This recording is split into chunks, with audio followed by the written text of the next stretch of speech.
میرے بھائیوں میرے عزیزوں، عورت کے ساتھ جو ظلم اس معاشرے میں ہو رہا ہے بے پردگی کا طوفان ہے، طوفان ہے بے پردگی کا۔ میرے بھائیوں، عورت کا پردہ، عورت کا حجاب دین میں اسی طرح فرض ہے جس طرح نماز فرض ہے، جس طرح روزہ فرض ہے، جس طرح زکوٰۃ فرض ہے، اسی طرح عورت کا پردہ بھی فرض ہے۔ ایک بزرگ تھے درویش سے سادے سے،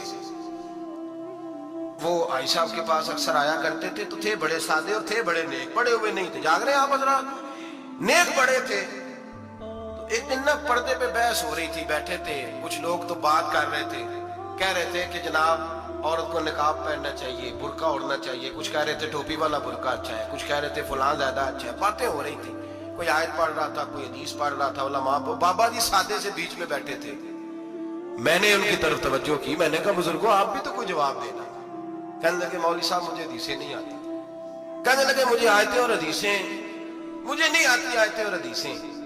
پر پردہ بڑا ضروری ہے، یہ میری عقل میں بات آ گئی ہے۔ تو میں نے کہا وہ کس طرح؟ کہنے لگا یہ تو چھوٹے سے بچے کی بھی عقل میں آ جاتی ہے۔ میں نے کہا صاحب ہمیں بھی سمجھا دیں، چلیں ہمیں کو بات مل جائے، آپ چلیں، اگر آپ نے نہیں پڑھا تو عمر تو آپ کی زیادہ ہے نا، آپ نے بزرگوں سے باتیں سنی ہیں۔ تو کہنے لگے بیٹا میرا چھوٹا سا پوتا ہے، وہ بازار سے ٹافی خرید کے لاتا ہے، اگر ٹافی کے اوپر سے کاغذ اتار دیتا ہے نا تو ٹافی میں مکھیاں بیٹھنی شروع ہو جاتی ہیں، ٹافی پہ مکھیاں بیٹھ جاتی ہیں، جب تک اس کے اوپر وہ لفافہ رہتا ہے، کاغذ رہتا ہے، اس پہ مکھیاں،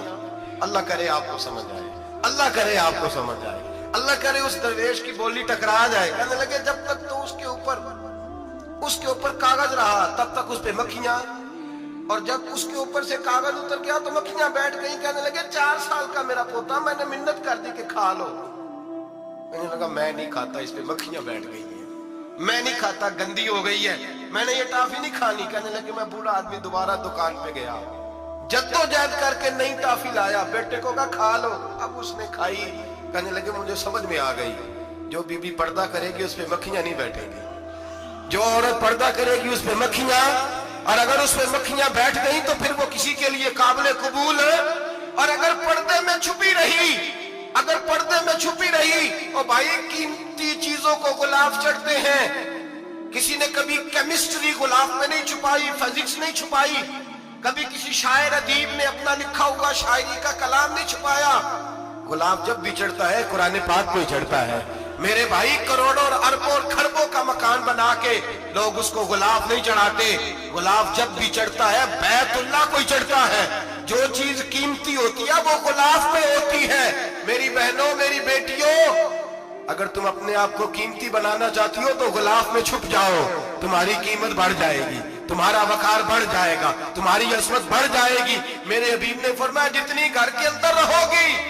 دنیا تو دنیا رہی، اللہ کی نظر میں تمہاری قیمت بڑھ جائے گی، رب کریم کی نگاہ میں تمہارا وقار بڑھ جائے گا، اللہ کی نظر میں تمہاری عظمت بڑھ